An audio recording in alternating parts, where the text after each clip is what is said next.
Have you ever wanted to leave the noisy city behind, buy a small house in the countryside, and just live peacefully with nature? It sounds absolutely perfect, does it not?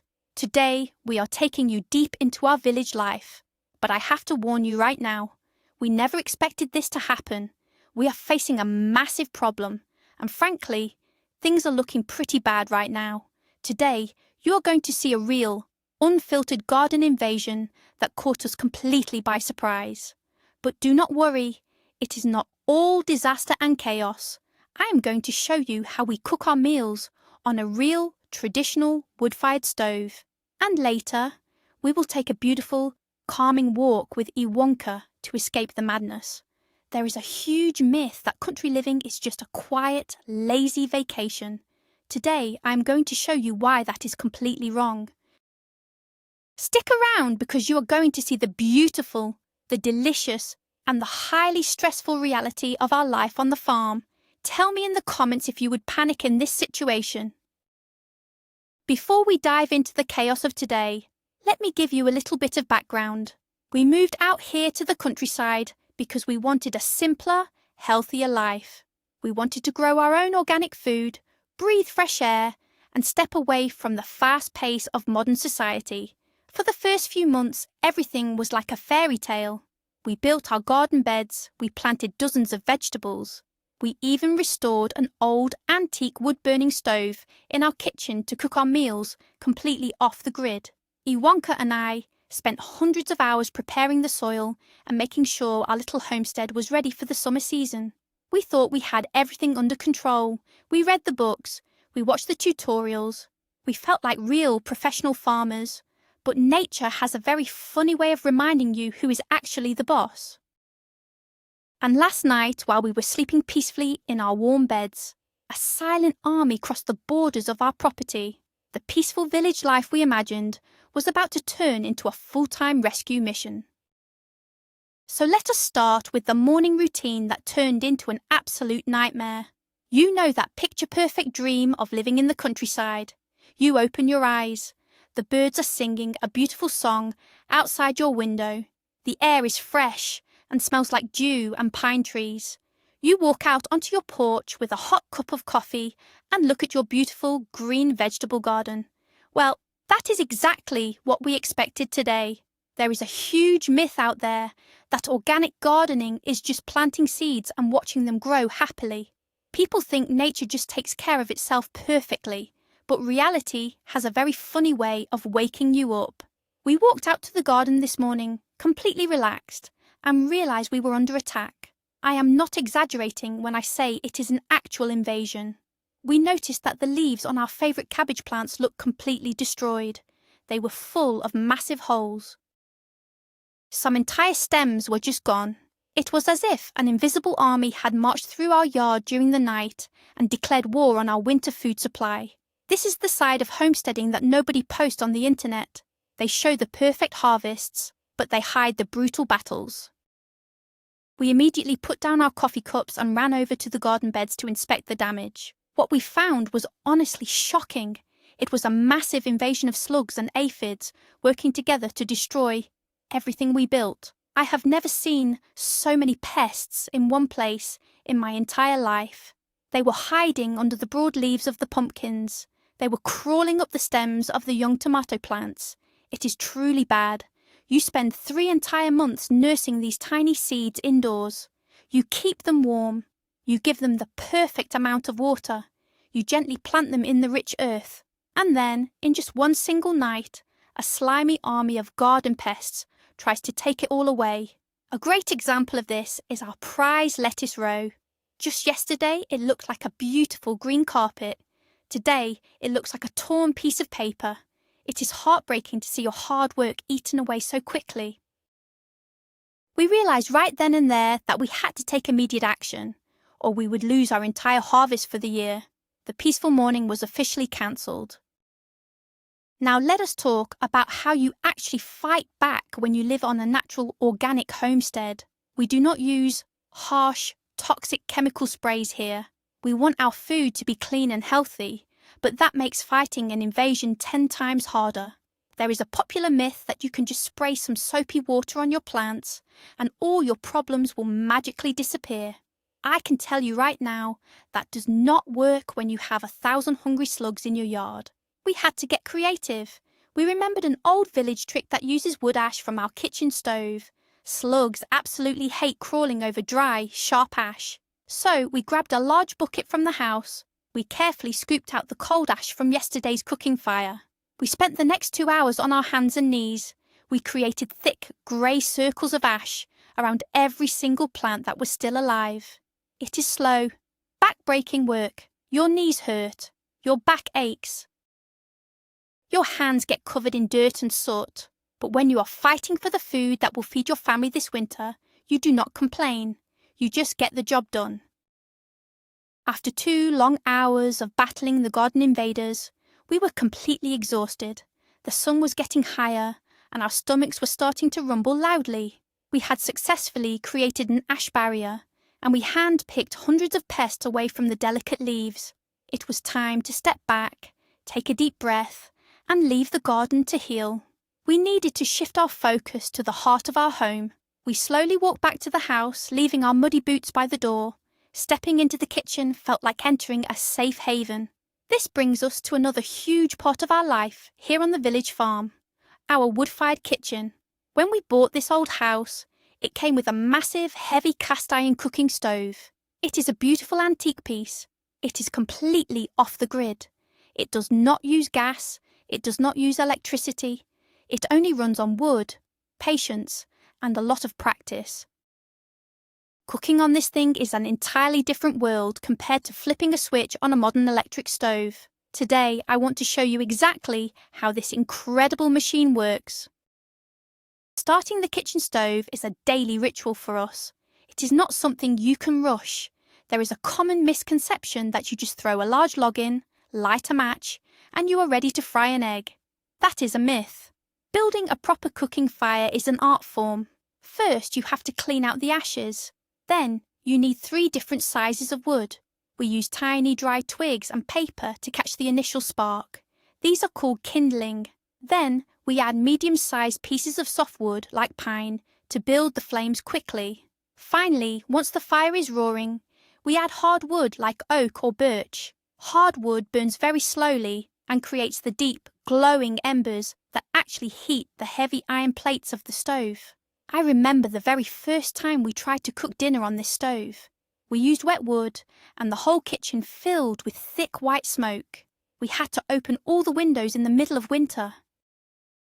We ended up eating cold sandwiches that night. But today, the wood is perfectly dry. The fire catches beautifully, and the comforting crackle of burning wood fills the kitchen. Controlling the temperature on a wood stove is the real secret to rural cooking. You cannot just turn the dial down to medium or low. The stovetop has different temperature zones. Right directly above the firebox, the iron plate is incredibly hot. This is where you boil water rapidly or sear meat. As you move away from the firebox, across the wide iron surface, the temperature gradually drops. If a pot is boiling too fast and about to spill over, you simply slide it to the right, toward the cooler side of the stove. It is a very physical, hands-on way of making a meal. You have to constantly watch the pots, listen to the fire, and feel the heat radiating into the room. Today, we are preparing a very simple, rustic village meal. We are making a big pot of vegetable stew using potatoes, carrots, and onions from our storage cellar. We also grabbed a few of the brave cabbage leaves that survived the morning invasion. We chop everything into large, thick pieces. When you work hard outside, you need a hearty, filling meal that sticks to your ribs. There is something truly magical about the way food tastes when it is cooked over a real wood fire. Maybe it is just the hard work making us hungry, but I swear the flavours are deeper and richer. As the stew slowly bubbles on the back corner of the stove, the entire house fills with the most incredible smell. It smells like roasted garlic, sweet carrots, and a tiny hint of rich wood smoke. This kitchen stove is the true heart of our home. It does not just cook our food. It heats our water for washing dishes. It warms the entire house during the cold months. And it provides a cozy place to sit and talk. While we waited for the vegetables to soften, we sat by the fire and drank a second cup of hot tea. We talked about the stressful morning. We laughed about how angry I looked while throwing ash at the garden slugs. Sitting here, feeling the intense heat from the iron stove, the panic of the morning invasion started to slowly fade away. This is the balance of country life.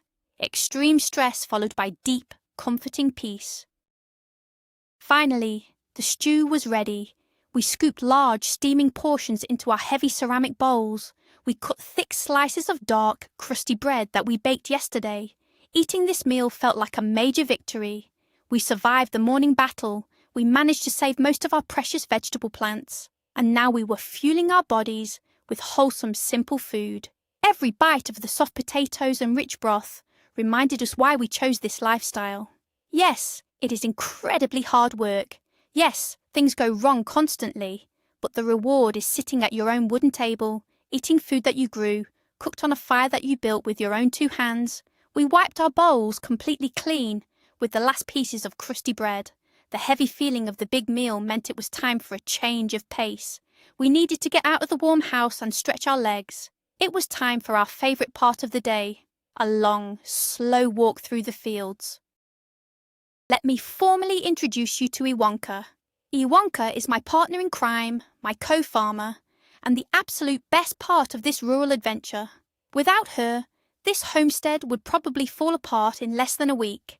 She has a magical ability to stay calm, even when the garden is being eaten alive by a million bugs. After we washed the dishes in the warm water from the stove, we put on our light jackets. The afternoon sun was shining brightly, and a cool breeze was blowing through the tall trees. We stepped off our property and started walking down the old dirt road that leads out of the village. Going for a walk is not just physical exercise for us, it is mental therapy. When you live and work on the same piece of land, it is very easy to get obsessed with every little problem. You stare at the weeds, you worry about the fence. Stepping away, even just for an hour, resets your brain. We need this walk to put the crazy garden invasion back into proper perspective. The landscape around our village is simply breathtaking. As we walked further down the dirt road, the houses disappeared and the wide open fields took over. We passed by huge rolling hills, covered in tall green grass that waved in the wind like an ocean. In the distance, you can see the dark green edge of an ancient pine forest. There is no sound of traffic here, no sirens, no loud crowds, just the sound of our boots crunching on the gravel and the wind blowing past our ears. Iwonka pointed out different wildflowers growing along the ditch. We saw bright yellow dandelions and delicate purple clovers. This is a perfect example of how wild nature thrives without any human help. We spend so much time stressing over our tiny vegetable patch, trying to control every single bug and weed. But out here, nature is perfectly balanced. The bugs eat the plants, the birds eat the bugs, and the forest keeps growing. It is a very humbling thing to witness. During our walk, we always have the best conversations. Without the distraction of television or the internet, we actually talk to each other. We discussed our plans for the homestead. We talked about building a small greenhouse next year to protect our most fragile plants from future invasions. Iwonka had a great idea to plant special strong-smelling herbs like mint and lavender around the border of the garden. Many pests absolutely hate strong smells, so it acts like an invisible, natural fence. This is how we solve problems out here. We do not just run to a store and buy a plastic bottle of poison. We observe nature, we learn from it, and we try to work with it instead of fighting against it. The walk was doing exactly what we needed it to do. My shoulders finally relaxed. The anger about the ruined cabbage leaves was totally gone. I realised that losing a few vegetables is just the price you pay to live in this beautiful, wild environment. Suddenly, Iwonka stopped walking and grabbed my arm. She pointed silently toward the edge of the dark forest. Standing there just about 100 yards away was a beautiful wild deer. It had its head down, peacefully eating the tall grass. We stood completely still and just watched it for several minutes. It was a magical moment. The deer suddenly raised its head, looked directly at us with its big dark eyes, and then gracefully jumped into the thick trees and disappeared. Seeing wildlife like that reminds you that we are the guests here. We moved into their territory, not the other way around. There is a common myth that farmers hate all wildlife because animals eat the crops. While it is true that we do not want deer in our lettuce patch, seeing them out here in the wild is one of the greatest joys of country living. It is a beautiful contrast. The annoying slugs in the garden are nature, but the majestic deer in the forest is also nature. You have to accept all of it. We continued our walk, making a large loop around the neighbouring farm fields. We passed an old, abandoned wooden barn that is slowly falling apart. It is a reminder of how tough this life can be. Generations of people have tried to tame this land, and eventually, nature always reclaims its space. We talked about the history of our village. Some of our neighbours have lived here for over 80 years. They have seen droughts, terrible winters, and thousands of pest invasions. When we complain to them about a few bugs, they just smile and tell us to be patient. That historical context is so important. It stops you from feeling sorry for yourself. As the afternoon started to turn into early evening, the light changed to a warm, golden colour. The shadows of the trees stretched long across the dirt road. We realised we had been walking for almost 2 hours. Our legs were pleasantly tired, and our minds were completely clear. It was time to head back to the homestead. Approaching our house from a distance always gives me a feeling of deep pride. Seeing the smoke gently rising from the chimney, knowing that our antique wood stove is keeping the kitchen warm, feels like a real accomplishment. We opened the heavy wooden gate and walked back onto our property. The air was getting cooler now. Before we went inside for the night, there was one more very important task to do. We needed to face the battlefield one more time. We had to do an evening garden tour. I admit, I was a little nervous. I was afraid to see if the ash barrier had worked, or if the slimy invaders had returned for a second dinner. Iwonka grabbed a flashlight from the porch, just in case it got too dark. We walked slowly toward the raised vegetable beds. The garden looked completely different in the soft evening light. It looked peaceful again, hiding the drama that happened here just 10 hours ago. We carefully inspected the plants. We bent down and looked closely at the cabbage leaves. And guess what? The ash barrier was holding strong. The grey circles we drew around the plants were completely untouched. We did not see a single slug or aphid on the stems. It felt like a massive victory. Iwonka let out a huge sigh of relief. Our natural defence system had actually worked. We noticed that some of the plants we thought were destroyed were already showing signs of life. The stems were standing a little taller, reaching for the last bits of sunlight. Nature is incredibly resilient. You can chop a plant in half, and it will push out new leaves just a few days later. This is a powerful lesson. Sometimes things look absolutely terrible in the moment, but if you give it a little time and a little help, recovery is always possible. Our garden was battered, but it was absolutely going to survive. Now let me share a very important gardening tip that we learned the hard way. There is a huge myth that you should always water your garden in the evening after the hot sun goes down. People think it gives the plants time to drink, but doing that is actually a terrible mistake, especially when you are dealing with a pest invasion. Slugs and snails absolutely love dark, wet environments. If you soak your garden soil right before the sun sets, you are basically rolling out a wet red carpet and inviting every slug in the village to a midnight feast. We made that mistake during our first year here, and we lost everything. So tonight, even though the top layer of soil looks a little dry, we are not going to water the plants. We will wait until tomorrow morning when the sun can quickly dry the surface. By keeping the garden bed dry overnight, we make it much harder for the pests to move around. It is a simple trick, but it saves harvests. As we stood there in the fading light looking at our surviving garden, I felt a deep sense of satisfaction. Today was a perfect example of what life in the countryside is truly like. It is a wild roller coaster of emotions. You wake up excited, you face a sudden crisis, you work until your body aches, you cook a simple meal over a fire, and you find peace by walking through the wild fields. It is not the perfectly clean, easy life you see in magazines. It is dirty, it is challenging, and it demands your constant attention. But I would not trade it for anything in the world. When you overcome a problem out here, the reward is so much sweeter because you did it yourself. You did not call a service company. You used your hands, your brain, and some wood ash from your own kitchen stove. That feeling of independence is exactly why we moved away from the city. Iwonka turned off the flashlight, and we just stood in the dark for a moment. The stars were starting to appear in the clear night sky. Out here, without the bright streetlights of the city, the stars are incredibly bright. You can see thousands of them. The crickets started their evening song. The air was getting quite cold now, dropping down to a crisp chill.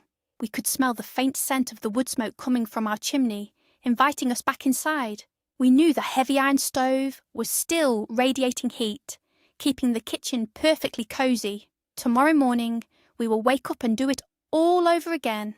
We will check the garden for new invaders. We will build a new fire in the stove. We will chop wood and pull weeds. The work never truly ends on a homestead, but that is the beauty of it. You are constantly moving, constantly learning, and constantly growing alongside the nature around you. We slowly walked back up the wooden steps and opened the front door. The blast of warm air from the house hit us immediately. The kitchen glowed with a soft, orange light from the embers in the stove. The house felt like a fortress against the wild outside world. I took off my dirty boots and washed my hands in the warm water basin. Iwonka put a heavy kettle on the stovetop to boil water for our evening tea. This is our quiet time. No phones, no computers, just the sound of the boiling water and the crackling wood. We survived the great invasion of the vegetable garden. We cooked, we walked, and we reconnected with the land. If someone asked me right now if moving to the countryside was a mistake, I would laugh. It is the hardest thing we have ever done, but it is also the most rewarding. It tests you every single day, but it also gives you moments of peace that you simply cannot buy in a store. So, as we sit down with our hot cups of herbal tea, made from mint we grew ourselves last year, I want you to think about your own life. You do not need to move to a village and buy a wood stove to experience this kind of resilience. Even if you're just growing a single tomato plant on an apartment balcony, you're participating in this ancient battle with nature. You are learning patience. You are learning how to nurture something and protect it. I highly encourage everyone to try growing something, even if it is just a small pot of basil on your kitchen counter. Watch it grow. Deal with the little problems that arise, and taste the difference when you finally eat it. The lessons you learn from the soil apply to every part of your life. Keep fighting the good fight, respect the nature around you, and never underestimate the power of a simple walk in the fresh air to fix a terrible day. What an absolutely crazy day it has been. From waking up to a completely destroyed vegetable patch and feeling total despair, to fighting back with ash from our antique wood stove, and finally finding total peace during our beautiful walk through the wild fields. The most surprising twist today was realizing that our simple, natural defense actually stopped the invasion in its tracks. The garden is battered, but it is standing tall and recovering as we speak. This is the true, unfiltered reality of rural living. It is a constant cycle of unexpected challenges and incredibly rewarding victories. Thank you so much for joining Iwonka and me on this crazy adventure today. If you enjoyed seeing the real, messy side of homesteading, please hit that subscribe button and give this video a big thumbs up. It really helps our channel grow. Now, I have a question for you all. What is the craziest pest invasion you have ever dealt with, whether in a big garden or just a houseplant? And how did you defeat it? Let us discuss your best battle stories down in the comments below.